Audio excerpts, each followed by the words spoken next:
Hello guys, long time no see. I apologize for the lack of content that has been coming out. Those who follow the streams probably know I did a subspace emissary Nuzlocke, and I was wanting to turn that, and still wanting to turn that into a video, but it's been such a big video. It has been kicking my ass. I'm kind of realizing, because it's like one of those big videos. It was like multiple streams that I kind of need to bring together, write a script for, and all that. And I'm realizing that's kind of not the YouTuber I think I'm built to being. You know, it doesn't really interest me. I was never like a freaking. Oh, hang on. Woo! What was I saying? Oh yeah, I was never into like story writing in English and stuff like that. I was like, I don't know. I watch YouTube videos that are kind of more like this, like more chill, like people talking, kind of being real. Yeah, keep it real, man. Oh, hang on. Oh, that would have been sick. And like, I enjoy like playing video games and like talking to people and getting to like share experiences and talk about things with you guys. And so the whole like, I don't know, the whole script writing process is actually, I don't know, man. I don't know about it. So hopefully that video still comes out and it's an absolute banger. But that is where I've been. But yeah, thank you so much for the people who still come by all the streams and support, and the people who have been supporting the second channel. Well, first of all, the Underdogs channels, and then also the Better Life channel. It's now reached 1,000 subscribers. I'm going to start putting it in the description for these videos, so go check that out if you're interested in like psychology and stuff like that.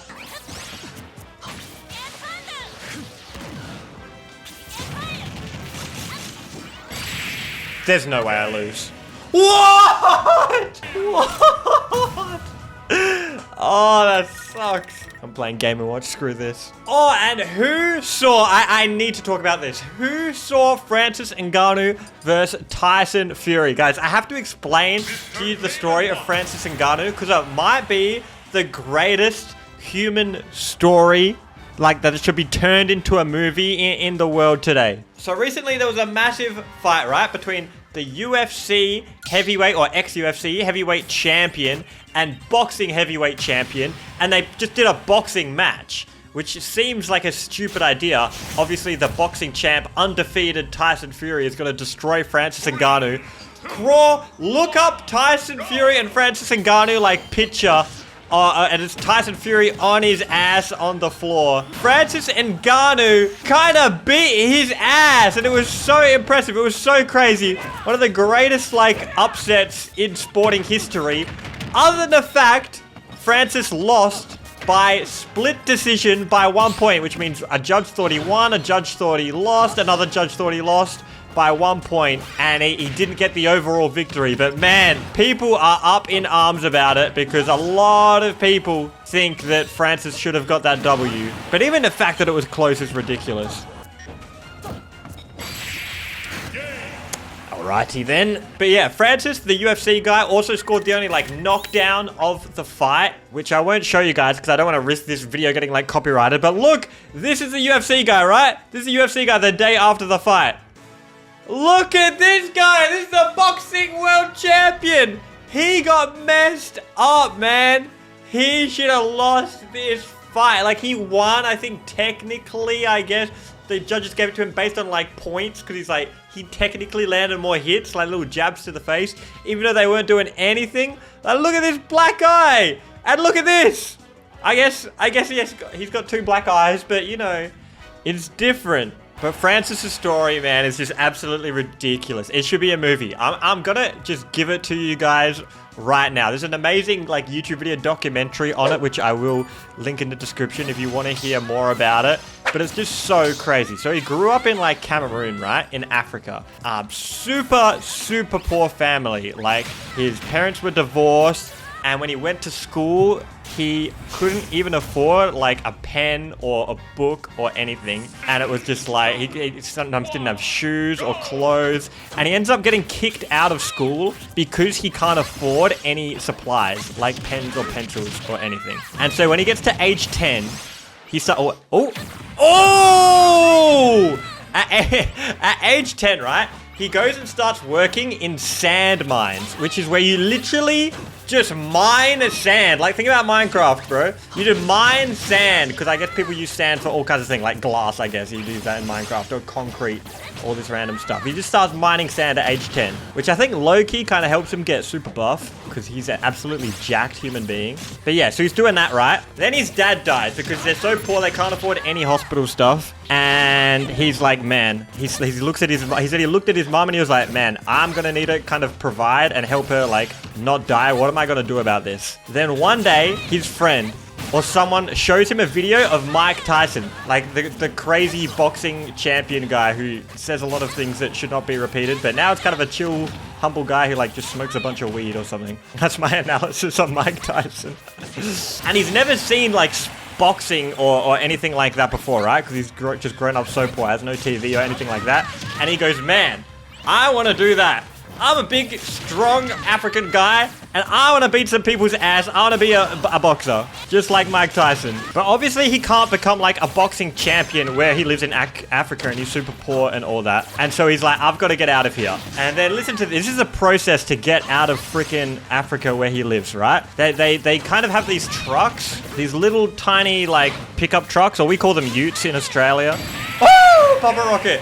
And they kind of all cram in these trucks and kind of go from where they are in Cameroon up to like north in Africa to like, yeah, the very top of Africa through the Sahara Desert. They just kind of all cram in these little trucks and hope that the trucks don't break down and die or they don't starve to death or whatever as they go through the freaking Sahara Desert to get to the north of Africa. I think to like Morocco. Let me Google Maps Morocco real quick. Make sure I'm not getting that wrong. Yeah, look at Morocco on the map. So they go from Cameroon to Morocco. If you look at that on Google Maps, it's like all desert, man. And so they get to Morocco, and then if you get into like the Spanish territory, you're kind of good. That's the goal. And they're like, there's these big freaking walls with barbed wire and security and stuff. And if you get over that, that gets you into Spanish land. And on the outside of that, there's just all this forest, right? And all these people, including Francis, are just in the forest and they're just kind of homeless there, waiting for their moment to like strike and try and get into Spain. And they're just living there homeless, like eating like rotten food and all this shit, just trying to survive, eating trash. And then they go to like make it into Morocco and past the security, past the barbed wires and all this stuff. He tries that and it does not go well. He gets like deported and shit. And you know what happens when they catch you trying to do that, trying to get into Morocco? They take you into the middle of the Sahara, what the fuck is it called? The Sahara Desert, and drop you off and just leave you there to die. And you gotta rinse and repeat. Back, get money for these pickup trucks, go through the trucks, trying to make it to the forest, try and jump these fences, get through, break through with all these people, try not to die, try not to get caught, try not to get shot by security, and then get deported again. He rinse and repeats that cycle 6 times over the course of a year. He's trying to do this. So you can already tell how this would be the most insane movie. And it's crazy that this guy gets to the point that he does in life, right? So then he switches up tactics. There's another way. I think if you look at the Google Maps again, there's probably like some some ocean, right? Into Spain. Like you go into Morocco and then you go to Spain or something like that. I'm not exactly sure on the details. I'm sorry. I'm trying to remember this off the top of my head.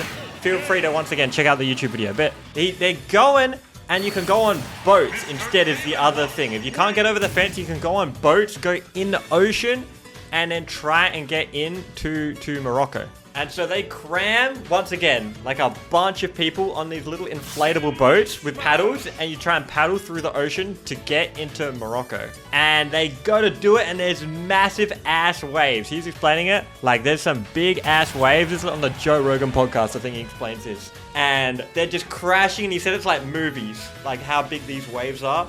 And then this crazy wave comes, he's holding onto the boat, people are flying off. The people who have the paddles go missing. They've probably, unfortunately, like drowned or died, or like maybe, who knows, maybe they survived, maybe they washed back to shore. I don't know. But then now the people remaining have no paddles and they just go with their hands. And eventually, they make it. And I can't believe I'm versing Steve. This character is banned in Australia. You should be ashamed of yourself. Oh, this person's from Japan. I see. Anyway, long story short, right? He eventually makes it. And he gets into Spain. And he's kind of can do what he wants from there. and he ends up going to France. He makes it to France. So he's in France, right? Now being just homeless in France, which is obviously much better than being homeless in a forest trying to get into like Spain and shit. From there, he goes to kind of like sign up to a boxing gym like day one in France. And they're like, bro, you need money to do this. You're too poor. And eventually he like ends up being able to like do a bit of a Karen and talk to the manager. And he's just like, I just want to train boxing. I just want to be a boxer. And I'm sure the manager was like, saw this man, because I think he was already jacked. I don't know how he's so jacked. I don't know if he's secretly a carnivore, or what's it called when you eat other people? I don't know if he was secretly doing that and just being like some kind of giant who eats other people. I don't know how this guy was so big, considering how cooked his life was. But he's an absolute genetic freak of a man. And the boxing guy is like, you know what? Let's do it. Starts training up Francis to be a boxer, but he's still homeless at this point, and he's living in some car parking lot for 3 months. And his trainer is like, you know what's probably a better idea to make money is just get into mixed martial arts, like UFC shit, because it's kind of blowing up, it's getting popular, and you can kind of make money on it straight away. Like, I know boxers get hella money, like the beast boxers, but I think like in early like stages of your career, you make more money out of like MMA and stuff. And so he's like, sure, I'll start doing MMA.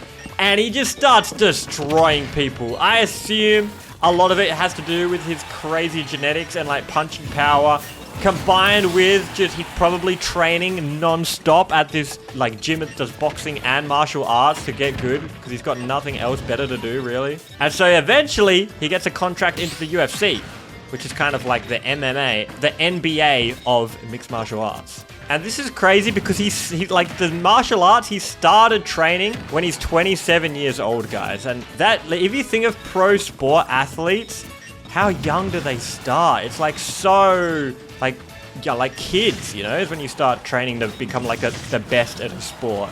This guy starts training at 27. He's never heard of like jiu-jitsu or any of that stuff in his life. Anyway, this is going for quite a while, so to keep it short, he ends up becoming the UFC freaking champion, absolutely destroying people non-stop along the way, fights who was the champion, loses to him, learns from it, adapts, comes back better, and eventually beats him with like good like technical skill combined with his strength and all that stuff. And the story just keeps freaking going, man. That's already like movie magic, that entire story. However, from there, he goes on to Mike Tyson's podcast. The guy who literally inspired him to start the entire journey. He gets to go on Mike Tyson's podcast and like talk about all this stuff, talk about his life. And he says to Mike Tyson, yo, when I go to fight and be the boxing champ of the world, because I want to do that, I want you to like train me and like be in my corner and help me. And then Mike Tyson says, yeah. Then he decides, you know what? He's already the champ of the UFC now, right? He's the heavyweight champ. And the way the UFC works, you kind of sign contracts. And he's like, there's a lot of stuff you guys probably haven't seen about the pay in the UFC, the amount they get paid, just not being good. And so Francis demanded to re-sign and be the UFC champion and keep going.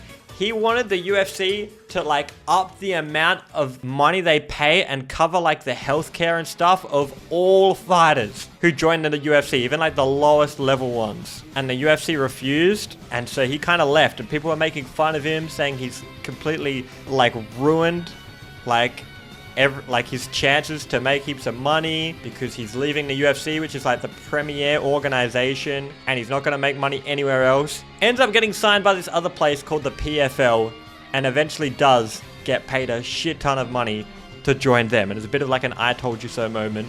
He then also kind of works out this thing with the heavyweight champion boxer in the world, Tyson Fury. He's an absolute crazy man in his own right, absolutely incredible. A champion who has never, ever had a boxing match where he's lost before. And they agreed to fight. Now, I thought the agreement initially was they were going to fight boxing rules, but with martial arts gloves to kind of even the playing field. Somehow, apparently, it just got turned into a straight-up boxing fight, which was clearly extremely one-sided in the favor of the boxer. But yeah, Francis Ngannou, he starts training. He does a bit of training with Mike Tyson, and that is just crazy. The guy who inspired you to start all this is now training you to fight Tyson Fury, by the way, name is Tyson because his father named him that after Mike Tyson. So Mike Tyson inspiring a lot of people to punch other people in the face. So respect to that, man. And yeah, they have this boxing match and it's just absolutely crazy because Francis Ngannou scores the only knockdown of the fight. A lot of people believe he won, and then it's kind of like a bit of corruption by the boxing community to like have the judges favor Tyson Fury and win because it would just look bad on their sport as a whole if Francis won, and kind of ruin the whole like money because Tyson Fury had another big boxing match coming up in like a couple of months against an actual boxer. But yeah, you guys should watch the fights, you should watch the highlights, you should watch the documentary. It's just an absolutely ridiculous story that I wanted to share. So hopefully you guys enjoyed all that. Bit random. And I'll let you know that I will be posting more YouTube videos extremely soon on this channel. Hopefully the Nuzlocke one will come out as well, but at the very least more will be coming out, and I'll kind of be grinding away at that Nuzlocke video on the side. Anyway, so I guess that's all. Let's just try and win this match, shall we? Bit of Smash Bros, hey? I haven't even been talking about Smash Bros this whole time.